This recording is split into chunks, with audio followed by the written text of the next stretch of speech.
may pretend, give each other different names. We would build a rocket ship and... What is up, you guys? So, before I jump right into the topic of this week's video, I have a little announcement. Number one is that I'm going to be doing a little twist with my YouTube videos. So before, I didn't feel 100% into my YouTube videos or what I was talking about. I felt like they were very typical YouTube videos, and that's not really what I wanted to do when I started YouTube in the first place. So what I'm going to do is every other Saturday is going to be an advice or opinion video. They're going to give advice on something that I learned the previous week and felt the need to share with you what I learned, or something about my opinions about recent topics that have been going on in the world, or social topics. I'm going to give my opinions on feminism, or I could be giving my opinion on gay marriage. I feel I want to talk about, or something like that, or anything you guys comment.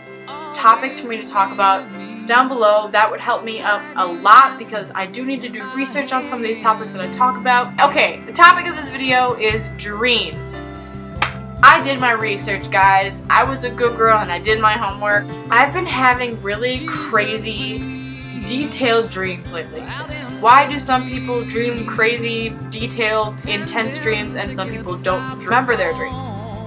So I looked that up, and there are 3 major factors that go into remember your dreams or whether you don't.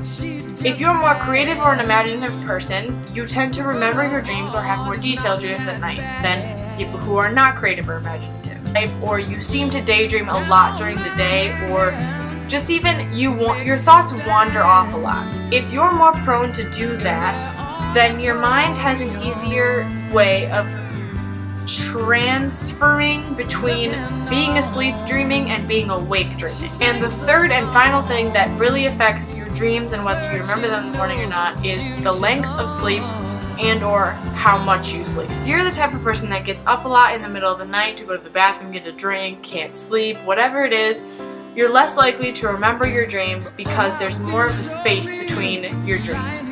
I know that when I go to sleep and I dream and then I wake up and I try to go back to my other dream, it doesn't work. So waking up in the middle of the night just kind of separates your dreams a little and you have a hard time remembering everything you dream about. Also, the length of sleep. So if you go to bed at 2 in the morning, you have to get up at 5 in the morning. It's really hard for your brain to process a dream at all. The less you sleep, the harder it is for your brain to actually start dreaming because you're not even sleeping for that long. Your brain doesn't even get the chance to even think of a dream or process a dream or anything, so you don't remember it because you technically didn't have one.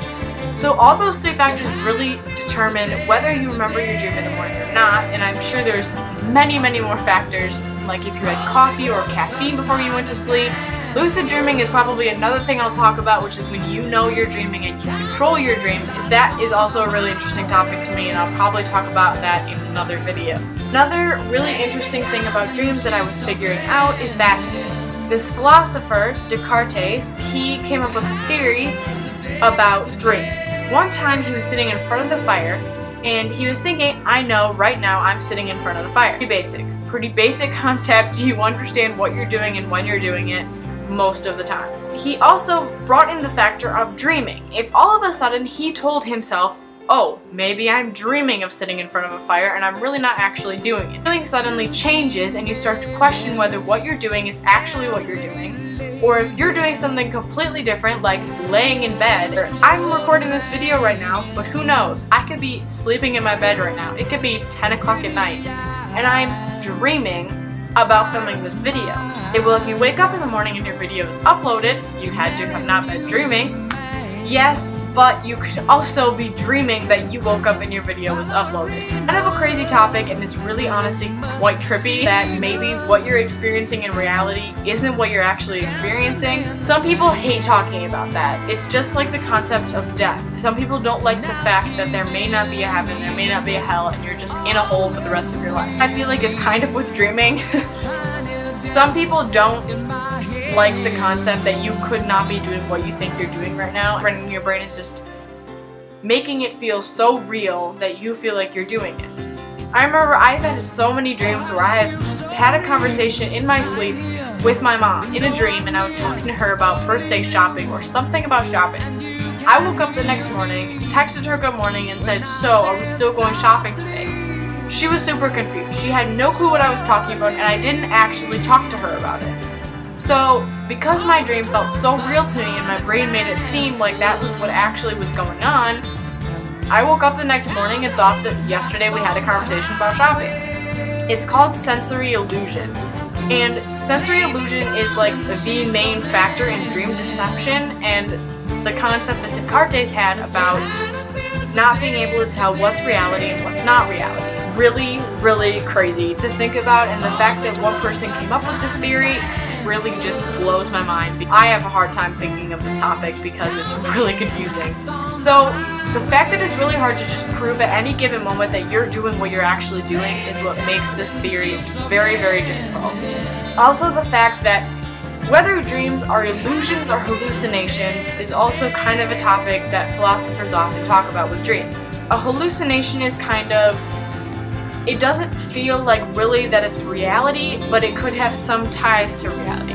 If you have a dream that you're in a boat in the middle of the ocean, you see a surfer in the distance and he's getting attacked by a shark. You wake up the next morning and you're like, what was that dream even about? I have no clue why I had that dream. Never been to the ocean, never had a shark attack, never been surfing, I've never done any of that. Maybe the little itty bitty details like the ocean came from a movie you watched last weekend that had the ocean in it, or a scene where there was a water. Ocean, lake, pond, river, stream, glass of water. Maybe your brain just put you in a boat because that seemed the safest way to be in the water. Logically, your brain thought, well, to be safe in the water, I gotta be in a boat. Maybe not all the details in your dream have a direct correlation to your life, but the little details or the logic you have stored in your brain has an effect in your dreams. For example, the shark. Your favorite animal could be sharks. Maybe you have a little shark pin in your room because you visited a state and you found it and you bought it. Maybe it was from the movie you saw. Maybe it was a TV show, an advertisement, anything. Anything that has a little minor detail that could have been stored in your memory for even in the back, way back door of your brain and your memory itself. That is what your brain uses to make your dreams up. Now, as a child, we used to write stories. They used our parents or our siblings or a dog that could talk and our mom that had superpowers. We knew that that story wasn't really true, but we still used the people in our lives or the things in our lives that we can remember and put them in our story as a basic subject line or storyline. That's exactly what our brain does when we sleep and dream. Little itty bitty details from our reality, and they mesh it into a storyline as random as it could be, what your brain uses to create the story.